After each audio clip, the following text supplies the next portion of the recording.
Hi, everybody, and welcome to episode 90 of Only Human. Today, I want to talk a little bit about the Air India crash, Flight 171, that happened a little over a month ago. Everybody's talking about it, so I figured we'd throw in our 2 cents worth. It's raised a lot of questions about potential intentional pilot action. We don't know yet, but I want to take a look at a crash that happened about 10 years ago and what the industry response was then, potentially what we learned from that, and what maybe the industry response can be now. So with that, let's dig into it. So you've all probably heard the news. Air India Flight 171 crashed on 12th of June this year, and it raised a lot of questions. The 30-day report, we discovered that the engine fuel cutoff switches were turned off. It appears by one of the pilots. In a little further in-depth analysis, it appears like it was likely the captain because the first officer was flying the aircraft. So here's what we know from the preliminary report. We know the aircraft accelerated normally, so obviously the fuel was on then. It rotated, and shortly after it became airborne, with 1 second between them, the engine fuel cutoff switches were turned off. First the left engine and then the right engine, approximately 1 second apart. We also know that on the flight data recorder, someone said, and we presume it was the pilot flying because he had his hands full of airplane, which would have been the first officer. He said, "Why did you turn off, or why did you cut off the engine?" And we also heard the flight data recorder where the other pilot says, "I didn't." Interestingly, the engine switches then come back on approximately 1 second apart, left and then right. That's what we know. That's what they've released. And there's a lot of speculation out there, and we're not going to add to it, but it certainly appears highly unlikely that this was some sort of mechanical failure. That doesn't mean that's impossible. There have been multiple experts out there that say this is almost an unimaginable honest mistake because the switches have to be pulled out of a detent, pulled over a hump, and then turned off. So if we take the general consensus that this was potentially an intentional pilot act, what's going to happen as a result of it? Well over 200 people killed. One passenger miraculously survives this accident, crashed into a hospital building right after takeoff. This one won't go away quietly. Okay? There's going to be months and months of more detailed reporting or investigation, and then before we get the final report. And I believe it's going to be very difficult for them to determine exactly what happened based on what we know. It's likely to say, for reasons unknown, one of the pilots turned off the power. Okay. It leads us to the topic of mental health. Why do we think that is where this is going? Because 10 years ago, there was Germanwings Flight 9525. And that occurred on March 24th of 2015. It was an Airbus 320. Germanwings is the low-cost subsidiary of Lufthansa. And it was flying from Barcelona, Spain to Dusseldorf. And it crashed into the French Alps. Now, we're pretty damn sure that this one was an intentional pilot act because the first officer, whose name was Andreas Lubitz, locked the captain out of the cockpit and then initiated a controlled descent into a mountain, right? So not much doubt about that.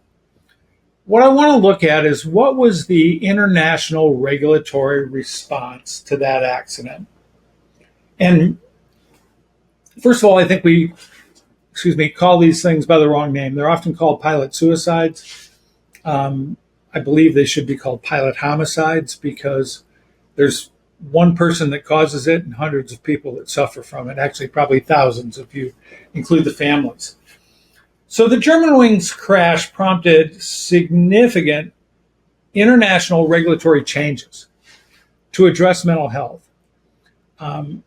And those changes were almost, without exception, trying to close the gap between pilot mental health and safety, which makes perfect sense, right? But what they leaned on was we have to discover pilots that are struggling with mental health problems, and we have to keep them away from the controls, right? And that also seems logical. But you can see when the pendulum swings like that to where, yeah, if you're not doing too well, we need to get you out of the seat, it puts a whole lot of careers at risk. And when you are leaning in that direction, right, are you likely to self-report or seek help?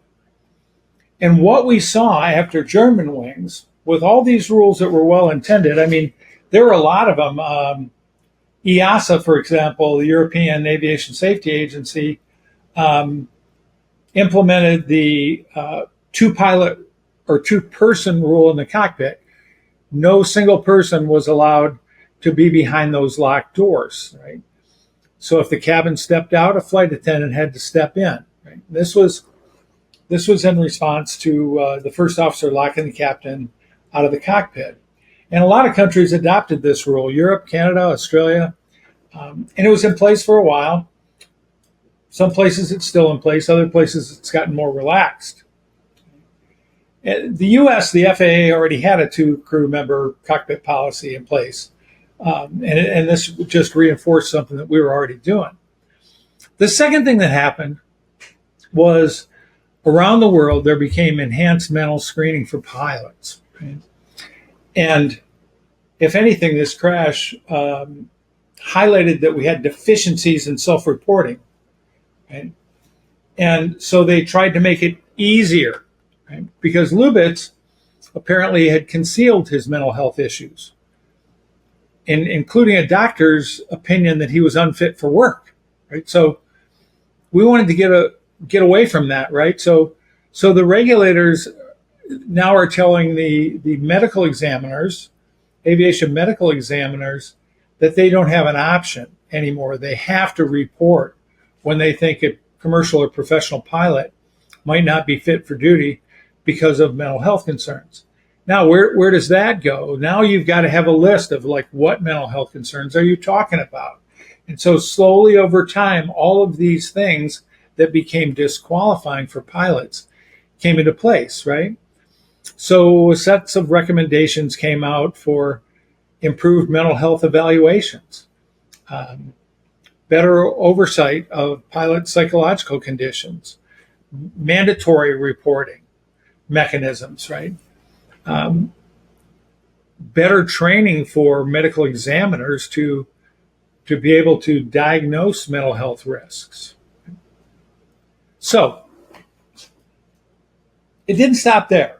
It eventually rolled all the way up to the International Civil Aeronautics Association, or ICAO, who emphasized the need for better screening for mental illness among pilots, especially new pilots, right? And the inadequacy of traditional medical examinations for detecting these things, especially in younger pilots. So where did that take us as an industry? It took us in a knee-jerk reaction into a place where, in Tony's humble opinion, pilots with mental health challenges were less likely to self-report than they were before. Why? Because of all of the optics of, we're going through assessments, doctors have to report it, everybody's going to have to get screened, right?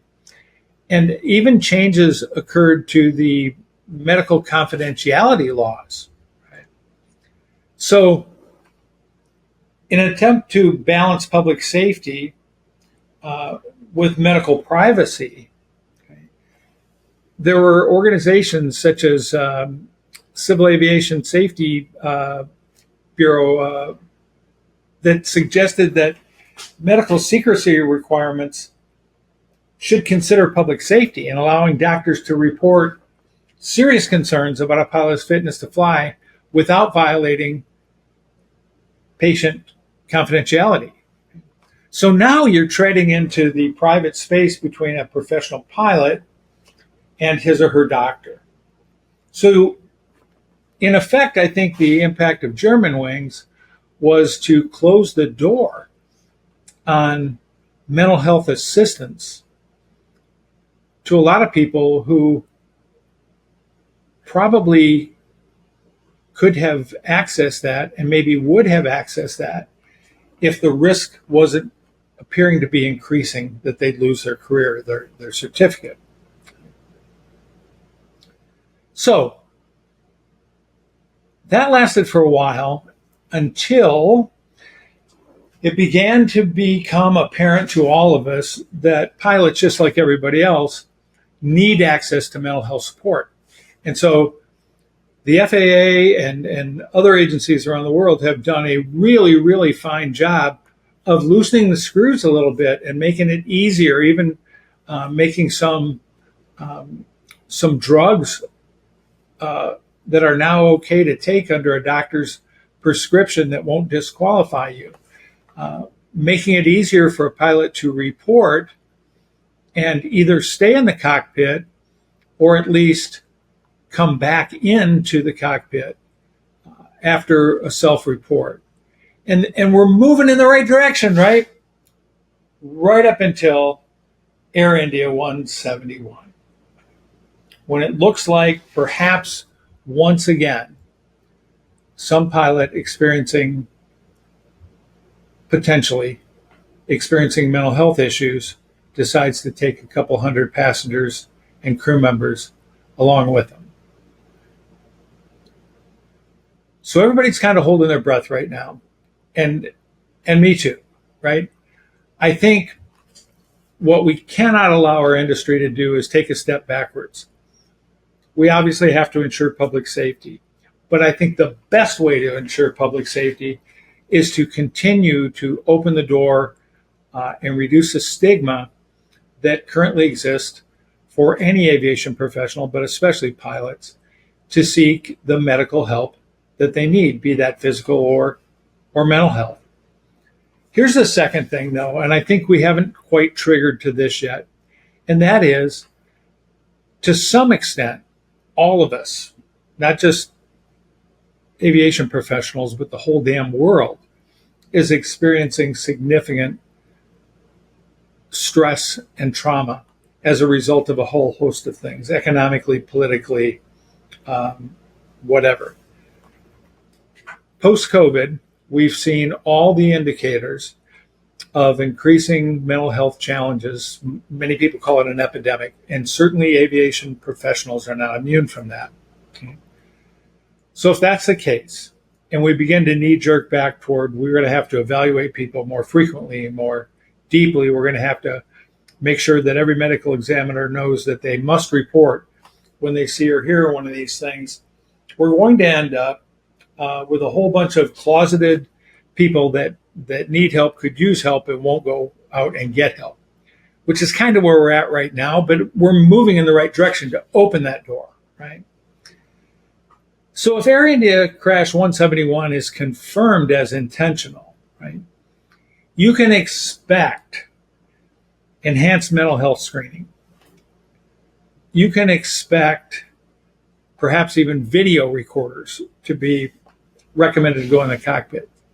You can expect more demand for transparent investigations and deeper assessments of mental health issues and life change issues. Now, apparently, once again, this is being reported but not verified, that the captain had some significant life issues.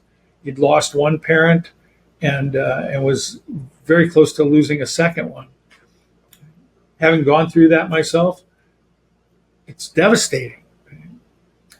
So what I think we can expect is to enhance public safety, but maybe better said, to enhance the image that we're doing something about public safety, is more of the same of what we got after the Germanwings accident.